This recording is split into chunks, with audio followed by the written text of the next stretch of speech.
BRS పాలనలో 9,000 కోట్ల రూపాయలు రాష్ట్ర ప్రభుత్వం నుంచి గ్రాంట్గా ఇచ్చాం. కానీ రేవంత్ రెడ్డి పాలనలో ఏం చేస్తున్నారు? మహాలక్ష్మి డబ్బులు కూడా ఇవ్వట్లేదు. మహాలక్ష్మి కింద నెలకు 330 కోట్లు ఇస్తామన్నారు కదా, ఇప్పుడు 3 నెలలు 4 నెలల బకాయి పడ్డది. మహాలక్ష్మి డబ్బులు కూడా రావడం లేదు. కాగితాల మీద లాభాల్లో ఉందంటున్నారు. కార్మికులకు రావాల్సిన డబ్బులేమో ఇస్తలేరు.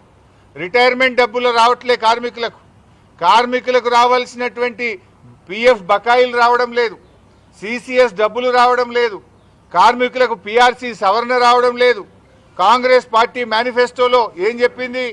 కాంగ్రెస్ ప్రభుత్వం అధికారంలో వచ్చిన వెంటనే ఆర్టీసీ కార్మికులను ప్రభుత్వ ఉద్యోగులుగా గుర్తిస్తామన్నారు. నాడు కేసీఆర్ ప్రభుత్వమే కేబినెట్లో ఆమోదం తెలిపింది, జీవో ఇచ్చింది, ప్రభుత్వ ఉద్యోగులుగా ఆర్టీసీ కార్మికులను గుర్తించింది.